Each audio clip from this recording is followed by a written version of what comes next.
In 2 weeks, I'll be in Taiwan filming a video series of metal bike manufacturing.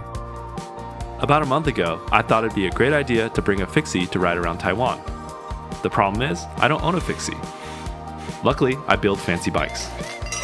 I designed the bike, sent the dropouts and yoke to be 3D printed and machined, and totally forgot about it.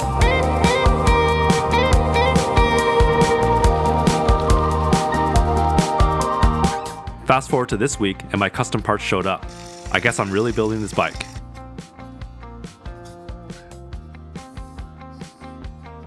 Here I am mitering the front triangle.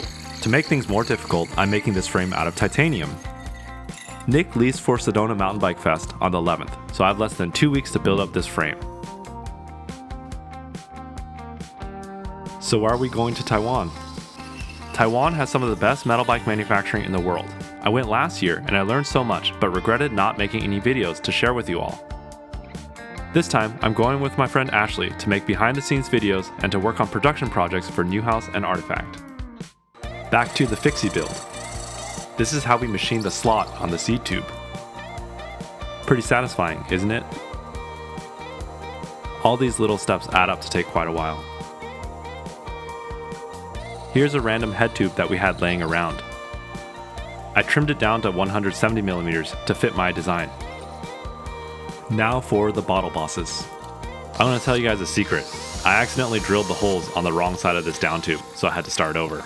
Pretty hard to film and drill holes in the right place. So make sure you like the video in honor of that dead down tube.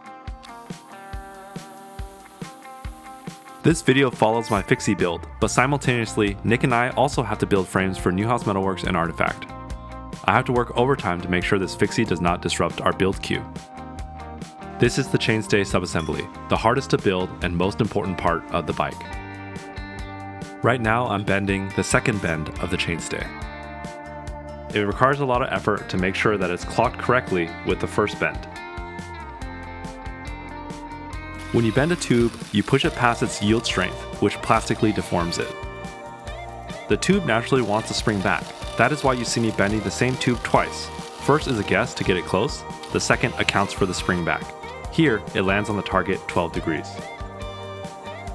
It was at this point that I realized I need parts for this build. As you will see at the end, this is not an ordinary fixie. It's going to require a custom wheel set and crank solution. So I reached out to Rolf Prima to build me a custom wheel set and a few of my favorite brands to see if they could help with products. I also happened to have a trip to Mendocino planned months ago. Not gonna lie, I was pretty stressed at this point. Not to mention, we were expecting a shipment of our Hummingbird core from Taiwan any day now.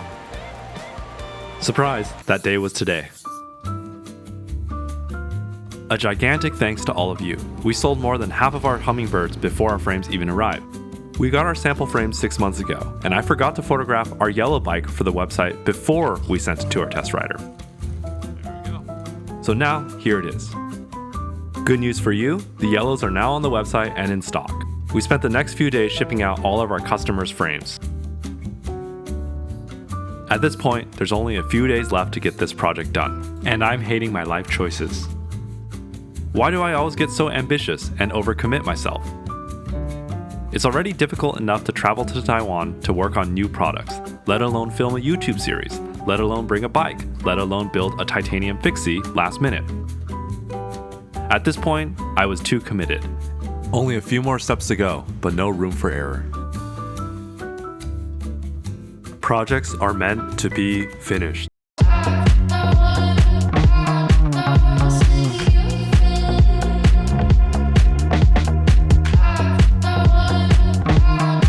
Here's Nick welding up the frame. By now, he's welded over 400 frames in the last few years. He's pretty good at it.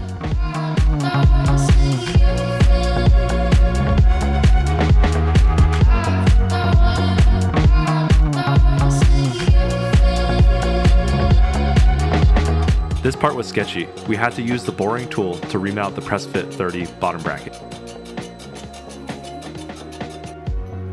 With the finish, I'm trying something I've never done before. I'm just doing an anodized finish on brushed titanium. Usually we bead blast the frame, but I didn't have the time or the money to do it.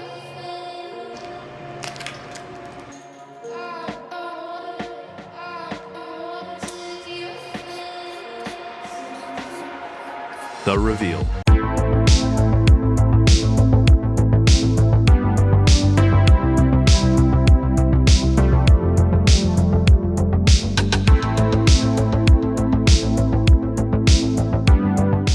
Let's talk about the goofy drivetrain. No rear brake, no derailleur mount. You may be wondering, how do you tension the chain with those custom dropouts? You don't. I used an eccentric bottom bracket which allows you to rotate it to increase and decrease chain tension. Why? I thought it looked cool.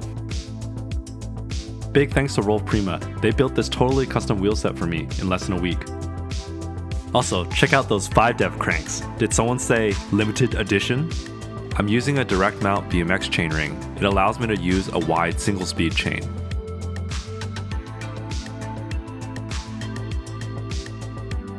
Finally, a front pizza rack from Old Man Mountain to hold my bag and camera gear.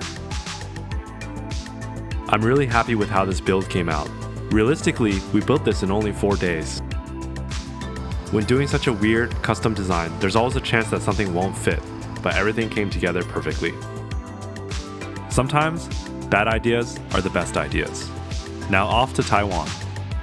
If you enjoyed this video, give it a like, subscribe. Also, I have a secret Patreon for behind the scenes content. It's free for now. Go find it.